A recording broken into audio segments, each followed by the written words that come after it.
Halo Sobat Kritis, kalian pernah nggak ngerasain saat bangun tidur, tapi tubuh kita nggak bisa gerak? Something jolts you awake in the middle of the night. Atau lihat orang tidur sambil jalan? Experiences of sleepwalking reveal that being conscious is not a... Bahkan teriak-teriak kayak kesurupan.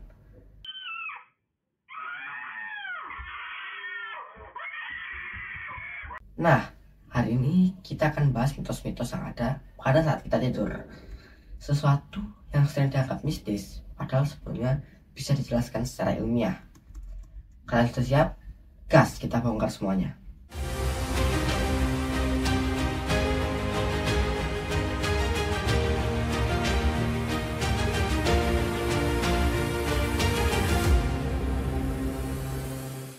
Panic sets in as the demonic creature jumps onto your chest.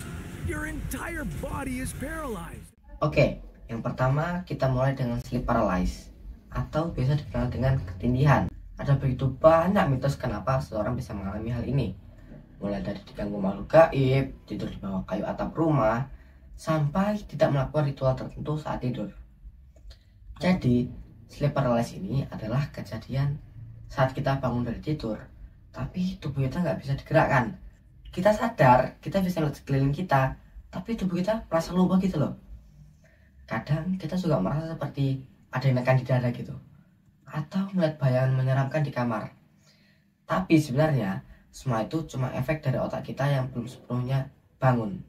Oke, sekarang kita masuk ke penjelasan ilmiahnya. Kita semua ini kan punya fase tidur gitu ya.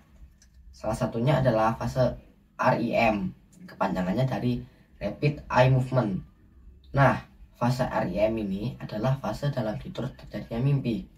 Jadi, saat tidur di fase REM, tubuh memang sengaja dimatikan sementara oleh otak kita supaya nggak gerak-gerak ngikutin mimpi.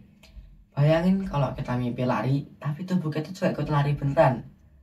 Nah, sleep paralysis terjadi ketika otak kita udah bangun, tapi tubuh belum diaktifkan kembali dari kondisi REM.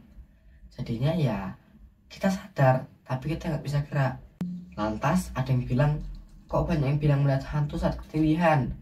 Nah, itu karena saat otak kita masih setengah sadar, kita bisa berhalusinasi. Ini bukan karena ada hantu, tapi karena otak kita masih dalam kondisi mimpi aktif. Ditambah rasa takut karena nggak bisa gerak.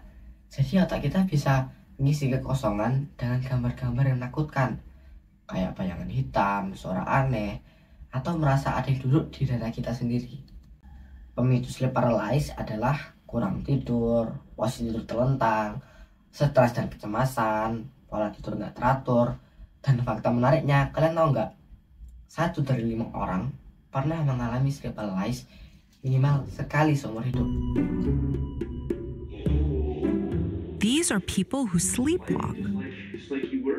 Sleepwalking is a glitch. Mitos tidur yang kedua adalah sleepwalking atau tidur sambil berjalan. Tidur sambil berjalan adalah kondisi di mana seseorang bangun dari tempat tidur dan melakukan aktivitas seperti berjalan, tapi sebenarnya dia masih tertidur, belum sadar gitu. Orang yang mengalami sleepwalking bisa jalan keliling rumah, pindahin barang, bahkan kadang buka pintu dan keluar rumah. Tapi ya semua itu dilakukan tanpa sadar. Dan pada saat bangun, dia benar-benar gak ingat sama sekali dengan apa yang sudah terjadi. And what exactly are you doing, ma'am? It's a special code.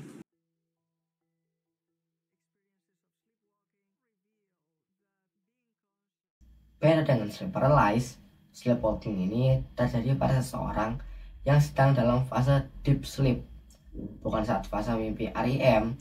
Jadi otak dan tubuhnya aktif, tapi bagian kesedarannya masih tertidur. Jadi kebalikannya sleep paralysis nih. Akhirnya tubuh bisa gerak sendiri tanpa kontrol penuh dari otak yang sadar. Dan saya pribadi adalah orang yang cukup sering mengalami sleepwalking, dan memang benar-benar nggak saya sadari. Biasanya orang tua ceritain pas pagi udah bangun. Sleepwalking paling sering terjadi pada anak usia 4-12 tahun, tapi bisa juga dialami oleh orang dewasa. Biasanya ya muncul karena kurang tidur, demam, stres, atau faktor keturunan aja. Banyak mitos sleepwalking, mulai dari makhluk gaib yang ngajak bermain. Ada juga yang bilang kalau orang sleepwalking gak boleh dibangunin. Padahal ya justru kalau mereka bergerak ke tempat yang berbahaya, ya wajib dibangunin. Tapi pelan-pelan aja, jangan sampai mereka kaget.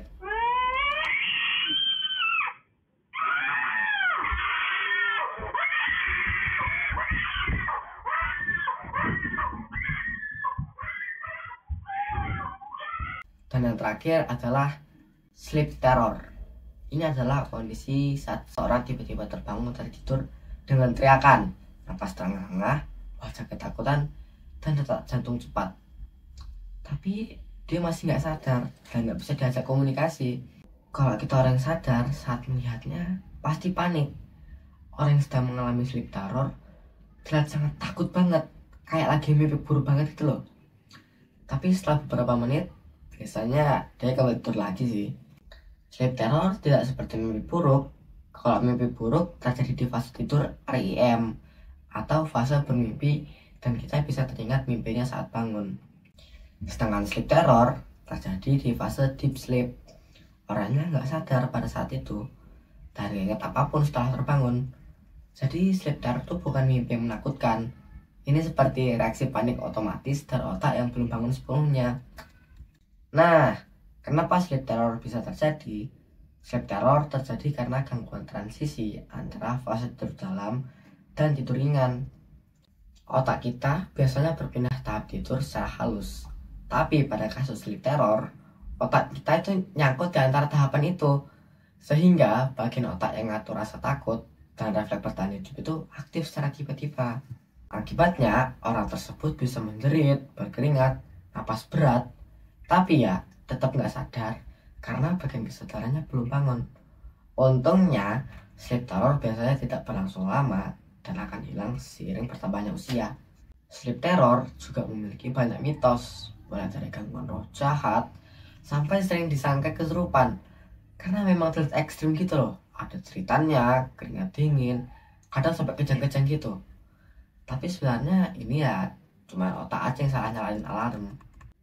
Kalau kalian punya adik atau anak yang ngalamin ini, cukup jaga aja mereka agar aman. Jangan diguncang, jangan langsung dipanggil orang pintar. Karena ya memang sleep terror sering terjadi pada anak-anak. Di banyak budaya, gangguan tidur ini sering dikaitkan dengan makhluk halus. Padahal semuanya bisa dijelaskan secara ilmiah. Sains bukan cuma buat ngertiin bintang dan planet doang, tapi juga buat ngerti kenapa kita teriak tengah malam tanpa sadar. Mitos boleh aja jadi warisan, nggak perlu dihilangkan, tapi jangan dijadikan kebenaran. Kita harus mampu menempatkan mana yang mitos dan mana yang tidak. Sleep paralysis bukan serangan gaib, sleepwalking bukan kerasukan, sleep terror bukan gangguan jin. Itu semua adalah cara kerja otak kita yang kompleks dan kadang seringkali error. Semakin kita paham, semakin kita bisa banyak membantu orang. Dan yang pasti, kita jadi nggak takut sama hal yang sebenarnya cuman kerjaan otak doang. Oke, bawa logika kalian ke tempat tidur kalian, karena tidur pun butuh akal sehat. Saya Ken Alfarizi, see you next time, bye-bye.